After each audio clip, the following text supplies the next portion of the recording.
আমি খুব অল্প বয়সে বাবাকে হারিয়েছি। বাবাকে হারানোটা খুব বেদনাদায়ক একটা ঘটনা। যিনি আমার সহধর্মিণী, জীবন সঙ্গিনী, তিনিও আমাকে খুব সাহায্য করেছেন। তার কোনো ডিমান্ড ছিল না। এই ব্যাপারেও আমি খুব ভাগ্যবান। ঈশ্বরের কাছে আমি খুব কৃতজ্ঞতা প্রকাশ করি।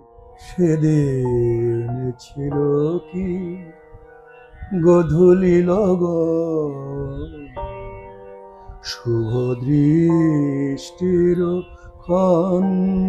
এই যে এলাহাবাদ ব্যাংকে এত বছর চাকরি করলে এবং আজকের ডেটে দাঁড়িয়ে যদি আমরা দেখি যে এলাহাবাদ ব্যাংকের অস্তিত্ব বলতে ইন্ডিয়ান ব্যাংকের বোর্ডের নিচে একটা ছোট্ট করে নাম, তাহলে আজ সে অর্গানাইজেশনটার এক্সিস্টেন্সই নেই, কিরকম ফিল হয়?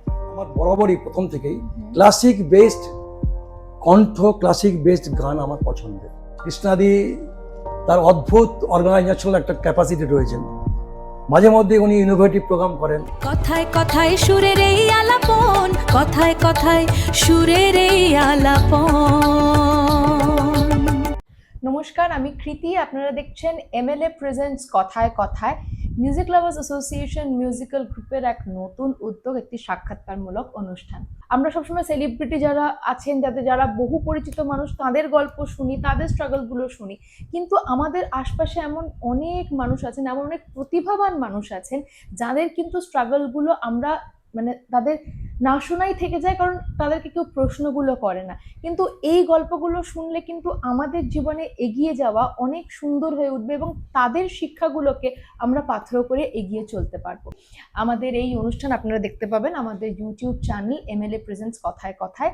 এছাড়াও আমাদের ফেসবুক এবং ইনস্টাগ্রামেও আমাদের অফিসিয়াল হ্যান্ডেলস রয়েছে, আপনারা সেগুলোও ফলো করবেন এবং পাশাপাশি যে ইউটিউব চ্যানেলটা যেখানে আপনারা এই মুহূর্তে অনুষ্ঠানটা দেখছেন সেটিকে কিন্তু সাবস্ক্রাইব করতে ভুলবেন না, কারণ আপনাদের এক একটা সাবস্ক্রিপশন আমাদের জন্য অত্যন্ত মূল্যবান এবং এক একটা সাবস্ক্রিপশন না আমাদের কাছে একটা অনেক বড় মোটিভেশন হয়ে আসে এবং আমরা এগিয়ে যাওয়ার জন্য, আরো মানুষকে আপনাদের সামনে নিয়ে আসার জন্য কিন্তু অনেকটা এনকারেজমেন্ট পাই।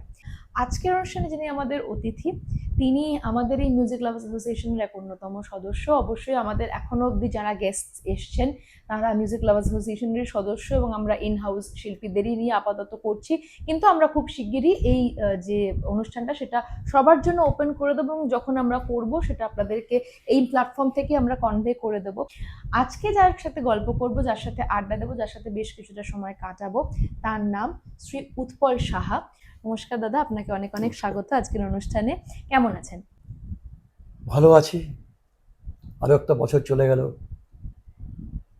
জীবনের ৭২টা বছর কাটিয়ে দিলাম ঈশ্বরের অপার করুণায়।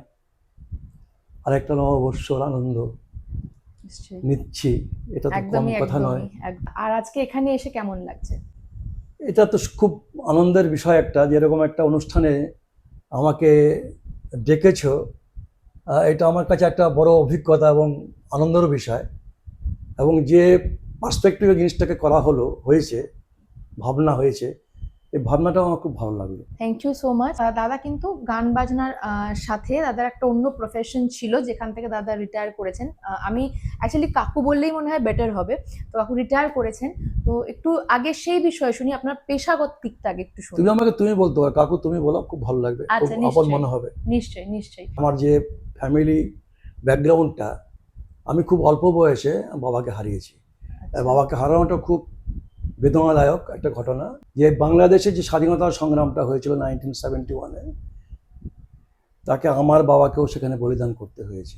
তো সেটা আমার তখন বয়স মাত্র 16 বছর, সবে মাধ্যমিক পাশ করে এখানে উচ্চ মাধ্যমিক পাশ করেছি। তখন আমার ভবিষ্যৎ নির্মাণের জন্য, পড়াশোনার জন্য আমাকে পথ বাছতে হওয়ার কথা। পড়াশুনো কি করব, এটা আমার বাবার যে স্বপ্ন ছিল আমি ডাক্তার ইঞ্জিনিয়ার কিছু হব, সেই স্বপ্ন দেখা এমনিতেই বন্ধ হয়ে গেল, কারণ অনেক অর্থের ব্যাপার। তখন আমি বারাসাত গভর্নমেন্ট কলেজে ফিজিক্স অনার্স নিয়ে ভর্তি হয়ে গেলাম। তারপরে যখন পার্ট 2-তে পড়া শুরু হলো, তখন থেকে আমার বোধ হয় 18 বছর পূর্ণ হওয়ার পর থেকেই আমি অ্যাপ্লিকেশন করতে শুরু করলাম চাকরির জন্য। এবং তখন আমি পোস্ট অ্যান্ড টেলিগ্রাফ একসঙ্গে ছিল, এটা অ্যাপ্লাই করলাম। তখন ওখানেও অ্যাকর্ডিং টু মার্কস ওরা অ্যাপয়েন্টমেন্ট ছাড়তো, সেখানে আমি পেয়ে গেলাম অ্যাজ এ টেলিফোন অপারেটর। 1 বছর চাকরি করার পর আমার সেই ব্যাংকে একটা পরীক্ষা দিয়েছিলাম। আচ্ছা, ব্যাংকে তখন কিভাবে রিক্রুটমেন্ট হতো? ব্যাংক তখন রিক্রুটমেন্ট হতো একটা পোস্ট বক্সে একটা তখন অ্যাড হয়েছিল, আচ্ছা, অনেকটা বড় পোস্ট বক্স নম্বর দিয়ে। আচ্ছা। কোন ব্যাংক জানি না, আমি অ্যাপ্লাই করেছিলাম। আমি তো সব জায়গায় অ্যাপ্লাই করতাম তখন, হুম, হুম। সুযোগ পেলেই করতাম। তো অ্যাপ্লাই করেছিলাম, অনেকদিন বাদে যখন জানতে পারলাম, যখন আমার রিটেন টেস্টের জন্য ডাকলো, ডাক এলো, আচ্ছা। তখন দেখলাম ব্যাংকটার নাম হচ্ছে এলাহাবাদ ব্যাংক। আচ্ছা, এলাহাবাদ ব্যাংকের ব্রাঞ্চ তখন কিন্তু অতটা ছড়িয়ে ছিটিয়ে নয়, এটা আচ্ছা। মূলত, যদিও হেড অফিস তখন এখানে ছিল, হুম, হুম। কিন্তু এটা ইউপি বেসড ব্রাঞ্চ। হুম। ইউপিতে প্রচুর ব্রাঞ্চ ছিল তখন, কিন্তু আমাদের কলকাতাতে, আমাদের ওয়েস্ট বেঙ্গলে তত ব্রাঞ্চ তখন ছিল না। আচ্ছা। কিন্তু না হলেও ওর গ্রামাঞ্চলে দু একটা ছিল, যে কারোর ইনফ্লুয়েন্স হয়তো ব্রাঞ্চ করেছে। হুম, টাকি বাদুরিয়াতে ব্রাঞ্চ ছিল, কিন্তু বারাসাত শহরে কোনো ব্রাঞ্চ ছিল না, আচ্ছা। এরকম ব্যাপার আর কি। আচ্ছা। তো আমি জানতাম না আগে, যাই হোক পরীক্ষা দিলাম, পরীক্ষা দেওয়ার ইন্টারভিউ কল আসলো, ইন্টারভিউ দিয়ে আসলাম। এটা রিক্রুটমেন্টটা কি পোস্টে ছিল? ক্লারিক্যাল পোস্টে? এটা ক্লারিক্যাল পোস্টে, আচ্ছা। তখন আমার গ্রাজুয়েশন পুরো কমপ্লিট, হুম। ক্লারিক্যাল পোস্টে করতে হয়েছিল হুম। আমাকে। তো আমি মানে তখন, তখন গ্রাজুয়েশন ছাড়াও ক্লারিক্যাল পোস্টে হ্যাঁ অ্যাপ্লাই হতো, করা যেত? ফার্স্ট তাহলে হতো, আচ্ছা। হায়ার সেকেন্ড ফার্স্ট হতো, হায়ার সেকেন্ডারিতে ফার্স্ট ডিভিশন থাকলে। ফার্স্ট ডিভিশন থাকলে হ্যাঁ। তখন অ্যাপ্লাই করা যেত। আচ্ছা, এখানে তখন চাকরি 1 বছর হয়ে গেছে প্রায়, তখন আমি অ্যাপয়েন্টমেন্ট পেলাম। আচ্ছা। অ্যাপয়েন্টমেন্ট পাওয়াতে আমি তখন চাকরিটা ছেড়ে ব্যাংকে জয়েন করলাম। আচ্ছা। এবং ইনসিডেন্টালি বলতে খুব গর্ব হচ্ছে, হুম, হুম। বারাসাত গভর্নমেন্ট কলেজে তখন অনার্স কিন্তু ফিজিক্স সবে 2-3 বছর চলছে। আচ্ছা। সেই ব্যাচে আমরা 8 জন ছিলাম, প্রথম বছর 3 জন অনার্স রাখতে পেরেছিলাম। পার্ট 2-তে গিয়ে কিন্তু আমি একা অনার্স পেলাম, আর কেউ পেল না। তো ব্যাংকের একটা প্রতি আমার একটা দুর্বল ছিল সবসময়, যখন ছোটবেলা ব্যাংকে যেতাম, তো পরিবেশটা আমার খুব ভালো লাগতো, সুন্দর একটা ভদ্রস্থ পরিবেশ। আমার মনে হচ্ছে এখানে চাকরি যারা করে খুব ভালো লাগে বেশ পরিবেশটা। তোমার সাথে যখন কথা হচ্ছে তুমি বলছিলে যে বাবার মৃত্যু, এই জিনিসটা তোমাকে ভীষণ রকম ভাবে নাড়া দিয়েছিল এবং তোমার বড়দা সেই জায়গাটা নিয়েছিলেন। তো আজকে সেই জায়গা থেকে তুমি একটা অনেকটা পথ এগিয়ে এসেছো। তো এই যে এগিয়ে আসা, এটা কি লাক, এটা কি হার্ড ওয়ার্ক, নাকি combination of both? Hard work তো অবশ্যই আছে, আর আমি ঈশ্বরে বিশ্বাসী। ঈশ্বরের লাখ টাকা আমি বলবো ঈশ্বরের বিশ্বাস ব্যাপারটা আর কি। ঈশ্বর সব আমাদের চালনা করছে, এটা আমি বিশ্বাস করি। সুতরাং আমি যেটুকুন যা করেছি তার আশীর্বাদেই করেছি। তার সঙ্গে আমার সদিচ্ছা ছিল, সৎভাবে থাকার চেষ্টা করেছি।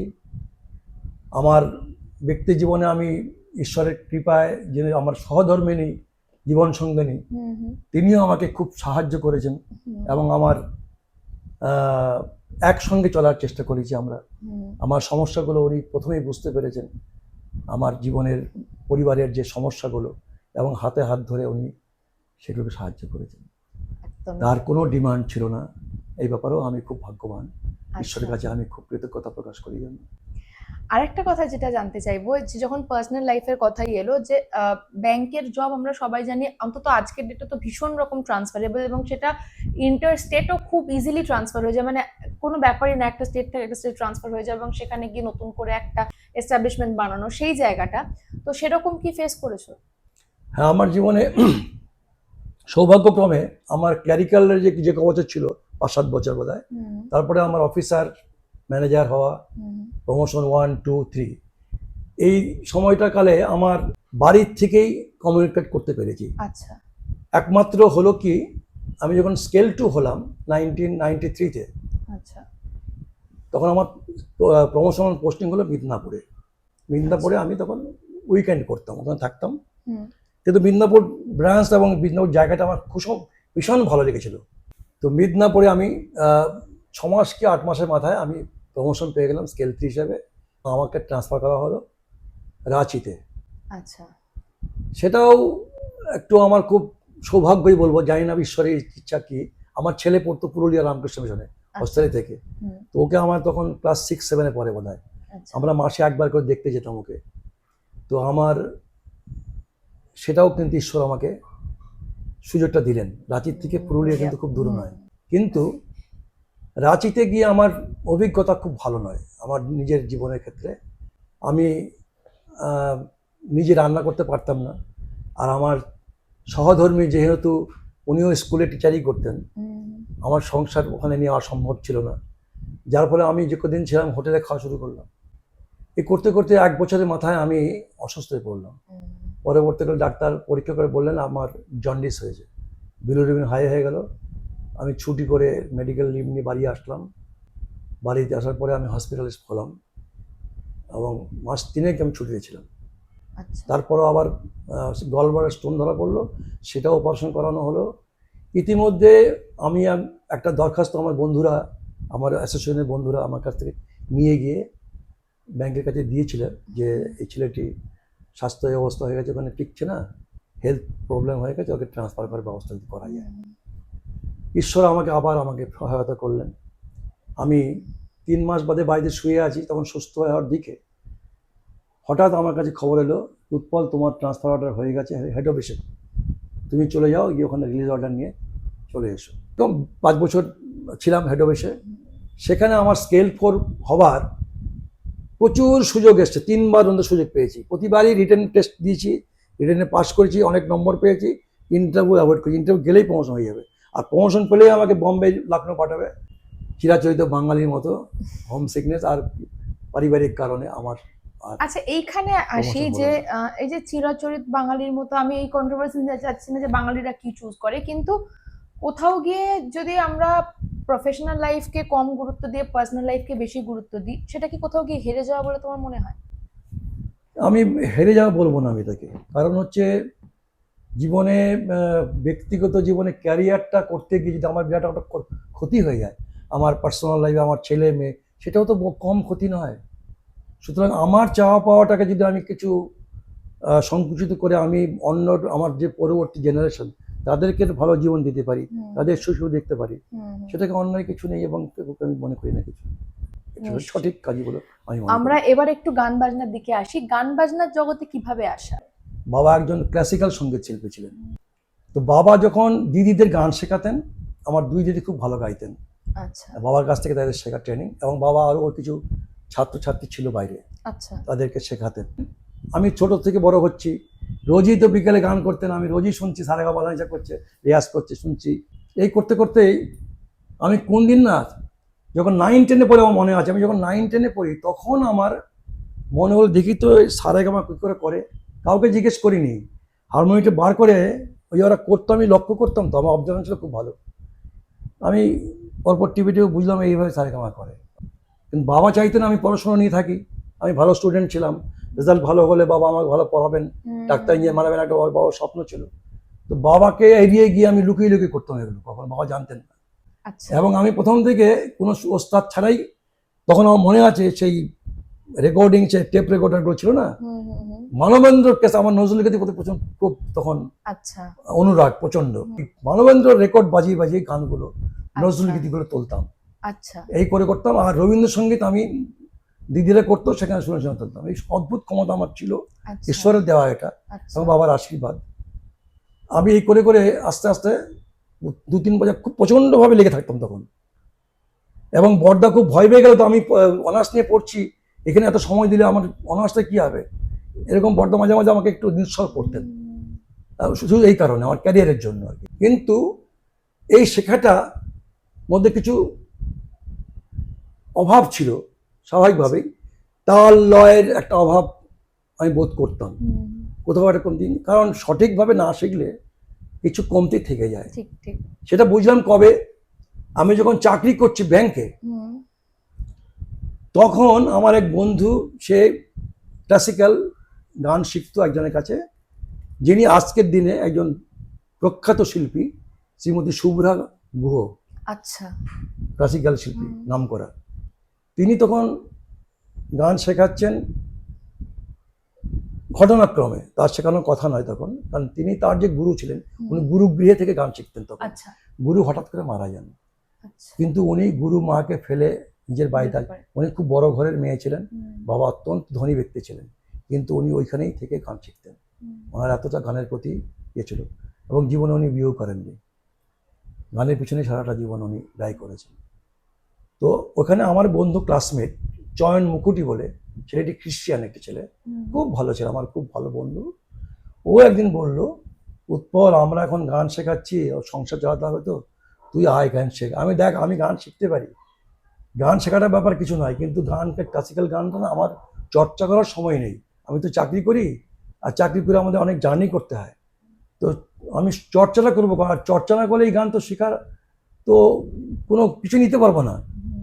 তবুও আমি ওর অনুরোধে আমি তখন গান শেখা শুরু করলাম, ওখানে প্রায় 1-1.5 বছর ধরে আমি গান শিখতাম আচ্ছা এবং অনেকগুলো রাগ শিখেছিলাম। মনে আছে প্রথম শুরু করছিলাম আমাকে, আমরা দিদিকে বলতাম ছোটদি, শুভ্রা গুহকে আমার ডাকতাম ছোট ছোটদি বলে, আচ্ছা ওই চয়ন ডাকতো ছোটদি, আমরা সবাই ছোটদি বলতাম যার গান শিখতাম।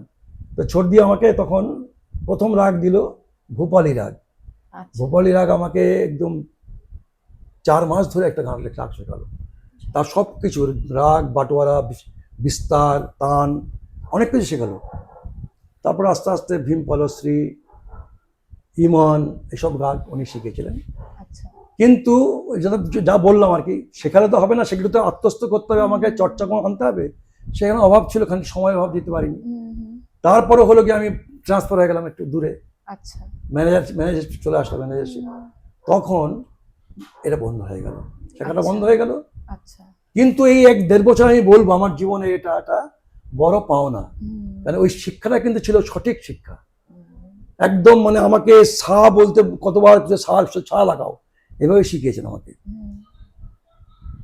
তো জীবনে শিক্ষা বলতে আমি বলবো এইটুকুনি আমার শিক্ষা, এর বাইরে আর শিক্ষা নেই, প্রথাগত শিক্ষা নেই। আচ্ছা আর গানের বাজনার সঙ্গে আমি সম্পর্ক তারপর বেশি দিন রাখতে পারিনি, আমি চাকরির কারণে।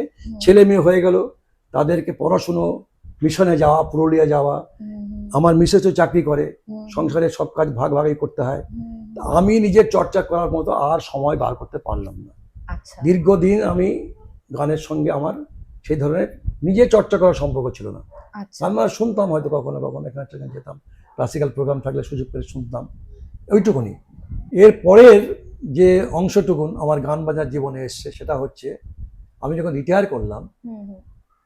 ইনসিডেন্টালি রিটায়ার করার আগে আমি যে চাকরিটা করতাম, মানে যে ডিপার্টমেন্ট সামলাতাম, সেটা ছিল incharge of recovery department, zonal অফিসে সিনিয়র ম্যানেজার। তো সেই সময় 3টে বছর আমাকে এত লোকের সঙ্গে ইন্টারাকশন করতে হয়েছে। ম্যানেজার একদিকে 7টা, এটা আমাদের প্রায় 60টা মতো ব্রাঞ্চ ছিল একটা জোনের আন্ডারে, এতগুলো ব্রাঞ্চের সঙ্গে ইন্টারাকশনস, এবং অনেক রিকভারি এজেন্টস আমরা নিযুক্ত করেছিলাম, তাদের সঙ্গে ইন্টারাকশনস, বড়োয়ারদের সঙ্গে বড়োদের সঙ্গে ইন্টারাকশনস, ভিজিট, এত করতে করতে আমার আস্তে আস্তে আমি রিটায়ার করে যখন দেখলাম আমি কথা বলতে পারছি না, গলা এখন আমার নষ্ট হয়ে গেছে, ড্যামেজড হয়ে গেছে। অনেক দিন আমাকে চুপচাপ থাকতে হয়েছে। তারপর কি করবো যে লাইফে, আমার তখন মনে পড়লো আর আমার তো গান রয়েছে রে বাবা, এই তো গান করার সময়। এইবার আমি আবার নতুন করে গান শেখা শুরু করলাম। আমি রবীন্দ্রসঙ্গীত কখনো কোনো ওস্তাদের কাছে শিখিনি। আমার মনে হলো এবার আমি রবীন্দ্রসঙ্গীতটা শিখব। আমি আমাদের বারাসাতের একজন প্রখ্যাত মাস্টারমশাই শ্রী মানব দাস মহাশয়, ওনার কাছে গেলাম। উনি বললেন, দাদা আপনি এই বয়স কোনো ব্যাপার না, আপনাকে তো 60 বছর লাগেই না, আপনি তো 50 মতো দেখতে, আপনি শিখুন, কোনো ব্যাপার না। ওনার কাছে শিখলাম, প্রায় 5 বছর গান শিখলাম। তারপর করোনা আসার পরে বন্ধ হয়ে গেল, আর যাওয়া হয়নি। এই 5 বছরে আমি যা গান শিখেছি রবীন্দ্রসঙ্গীত, উনি যা শিখিয়েছেন, আমার রবীন্দ্রসঙ্গীতের ফাউন্ডেশন সেখানে হয়ে গেল।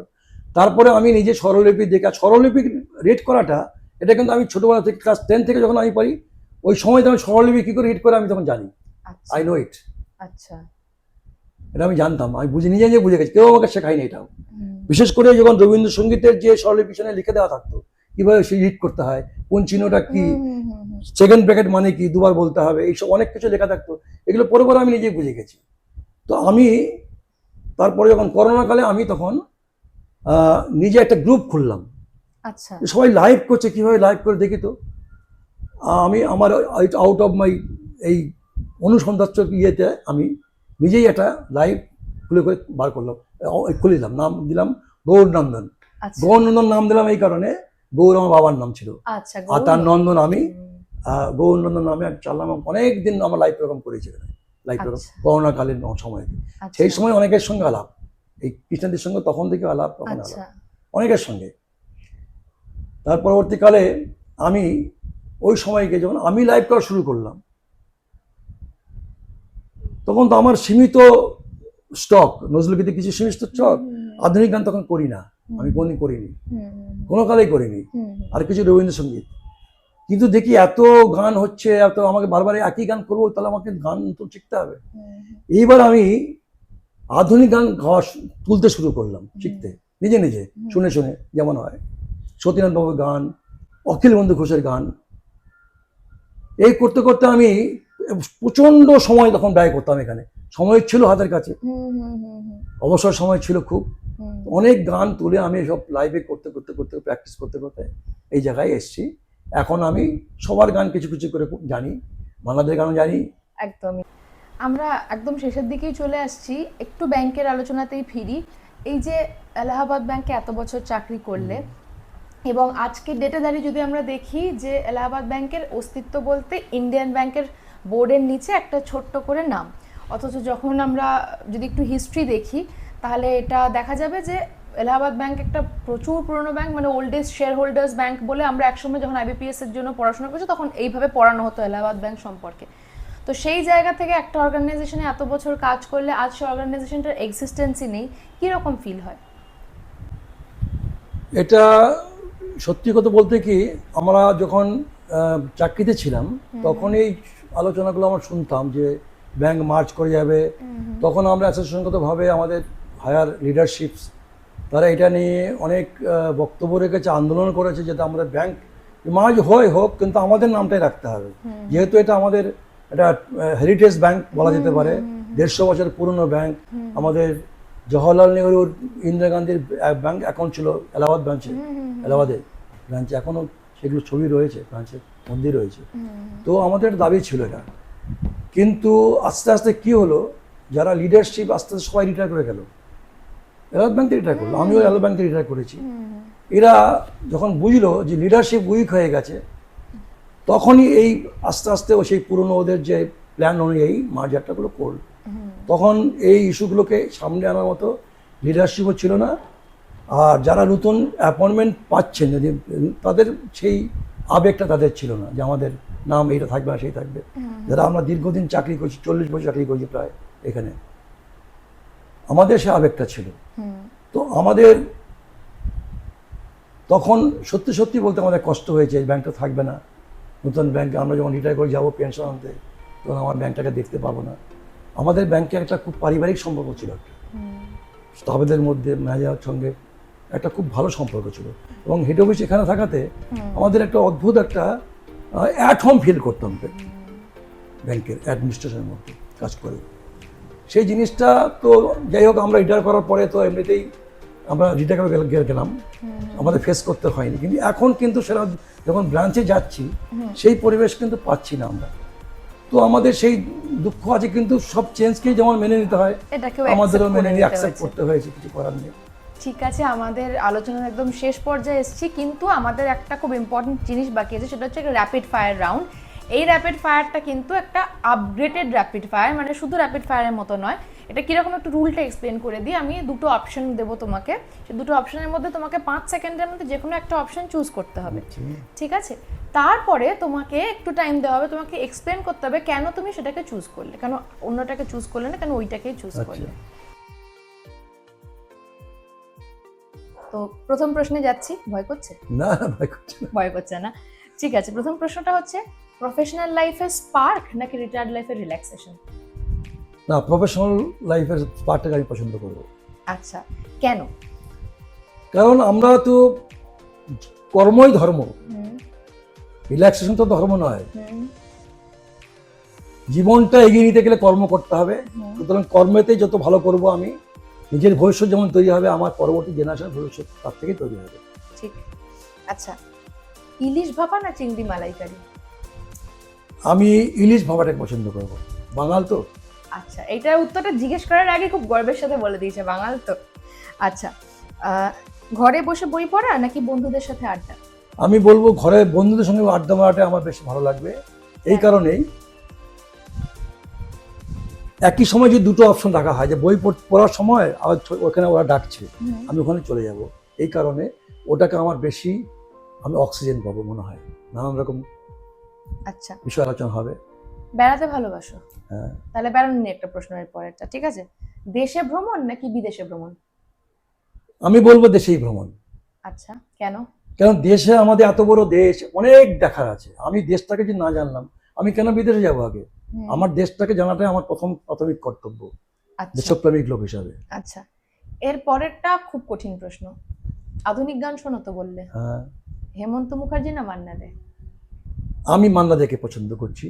একদম এক কথায় উত্তর দিচ্ছি, এত সহজে দুজনের মধ্যে চুজ করা খুব না, আমি করছি, কারণ বলছি আমি মান্না দের যে গানগুলো আমি পছন্দ করি এই কারণে, আমি আগেই প্রথমে বলেছিলাম যে আমার বরাবরই প্রথম থেকেই ক্লাসিক বেসড কণ্ঠ, ক্লাসিক বেসড গান আমার পছন্দের, আর সেটা মান্নাদের মধ্যে পাই আমি। হেমন্তের মধ্যে অতটা পাওয়া যায় না। হেমন্ত নো ডাউট বড় শিল্পী, তার কণ্ঠও খুব জাদু আছে, কিন্তু যদি পছন্দ বলে আমার পছন্দ, তাহলে মান্নাদের গানকে আমি দুজনের মধ্যে, আমার সত্যিকারের গান পছন্দ করি একই কারণে। তার মধ্যে গলার যে কারুকার্য আমার পছন্দের, মানবন্ধু তাই একই কারণে মানবন্ধু আমাকে ছোটবেলা থেকে টেনেছে বেশি, তার এই ক্লাসিক বেসড কণ্ঠের জন্য, ক্লাসিক বেসড গানের জন্য। একটা নজরুল গীতি অন্যজন গাচ্ছে, উনি গাইছেন, তার মধ্যে তফাৎ কতটা, এই যে তফাৎটা, এটাকে আমার বেশি পছন্দ। আচ্ছা, আর আমাদের যেহেতু আলোচনা শেষ পর্যায়ে এসেছি, আমাদের যে গ্রুপ রয়েছে মিউজিক লাভার্স অ্যাসোসিয়েশন, সেই গ্রুপের সাথে তোমার সম্পর্ক বা সেই গ্রুপের কার্যকলাপ নিয়ে যদি কিছু বলো। এক কথায় বলবো, মিউজিক লাভার্স অ্যাসোসিয়েশন একটা পরিবার। এখানে পরিবারের মধ্যে যে ধরনের আমাদের সম্পর্কগুলো হয়, কানেক্টিভিটি তৈরি হয় গানের মাধ্যমে, এবং এমএলএ গ্রুপের যে ফেসবুক, আমরা লাইভ করতে করতে, শুধু লাইভ তো নয়, আমরা অফলাইন প্রোগ্রামে অ্যাটেন্ড করেছি, এবং আমাদের যে দিদি কৃষ্ণাদি, তার অদ্ভুত অর্গানাইজেশনাল একটা ক্যাপাসিটি রয়েছেন, মাঝে মধ্যে উনি ইনোভেটিভ প্রোগ্রাম করেন। কিছুদিন আগে আমরা গঙ্গাবক্ষে ভ্রমণ করলাম গান বাজনার সঙ্গে, অত্যন্ত আনন্দীয় একটা অনুষ্ঠান হলো। এরপরেও উনি 100 জন না 50 জনের একটা রবীন্দ্রসঙ্গীতের একটা কোরাস করেছেন। এই ধরনের নানান অনুষ্ঠান উনি করছেন, এবং ওনার এইসব কর্মকাণ্ড সবাইকে একসঙ্গে বেঁধে রেখেছে। এটা অত্যন্ত আনন্দের, এবং আমরা এখানে এসে খুব অ্যাট হোম ফিল করি। এটাই বলার। আমরা আমাদের আলোচনার একদম শেষ পর্যায়ে চলে এসেছি। উৎপল কাপুর একটা গান দিয়ে আমরা শেষ করব, কিন্তু তার আগে বরাবরের মতো একটা ছোট্ট অ্যাকনলেজমেন্ট আমাদের তরফ থেকে। তুমি যে এলে, এতটা সময় আমাদের সঙ্গে কাটালে, খুব আনন্দ করে আমরা কথাবার্তা বললাম, এবং আজকে এপিসোডটা একটু অন্য ধাঁচের হলো, কারণ গান বাজনার পাশাপাশি আমরা ব্যাংকিং নিয়েও অনেকটা আলোচনা করলাম, যেটা যদিও খুব একটা, মানে আমি চাইনি আসার, কিন্তু চলে এলো আর কি। হ্যাঁ, তো সেই জন্য জীবনের অঙ্গ, তো জীবনের পার্ট হয়ে গেছে এখন এগুলো সব। সেদিন ছিল কি গধূলি লগন, শুভ দৃষ্টির ক্ষণ, সেদিন ছিল কি গধূলি লগন, শুভ দৃষ্টির ক্ষণ, চেয়েছিল মোর নয়নের পানে, চেয়েছিল মোর নয়নের পানে, যেদিন তব নয়ন, শুভ দৃষ্টির ক্ষণ, সেদিন ছিল কি গধূলি লগন, শুভ দৃষ্টির ক্ষণ। বা খুব সুন্দর গান শুনলাম আমরা, এবং গানে গানে আমরা শেষ করব আজকের অনুষ্ঠান। তবে আপনাদেরকে অসংখ্য ধন্যবাদ তার আগে জানিয়ে যাই, কারণ আপনারা এতক্ষণ আমাদের সঙ্গে ছিলেন এবং পুরো অনুষ্ঠানটা আপনারা ধৈর্য ধরে দেখেছেন, শুনেছেন, এবং আমাদের আরো একবার মনে করিয়ে দেওয়া যে আমাদের যে ইউটিউব চ্যানেলটি রয়েছে এমএলএ প্রেজেন্টস কথায় কথায়, প্লিজ সেটাকে সাবস্ক্রাইব করে তার পাশে থাকা যে বেল আইকনটা রয়েছে সেটা ক্লিক করে দেবেন, কারণ আপনারা যখন পরপর যে ভিডিওগুলো আপলোড করবো আপনাদের কাছে কিন্তু সেই নোটিফিকেশনগুলো সবার আগে পৌঁছে যাবে। আবার দেখা হবে অন্য আরেকটি এপিসোডে, ততক্ষণ সকলে ভালো থাকবেন। উৎপল কাকু, তুমিও খুব ভালো থেকো, আবার দেখা হবে তোমার সাথে। অশেষ ধন্যবাদ, খুব ভালো লাগলো এরকম একটা অনুষ্ঠানে এসে। আমার জীবনের একটা নতুন অভিজ্ঞতাও হলো শেষ বয়সে এসে, খুব ভালো। নমস্কার।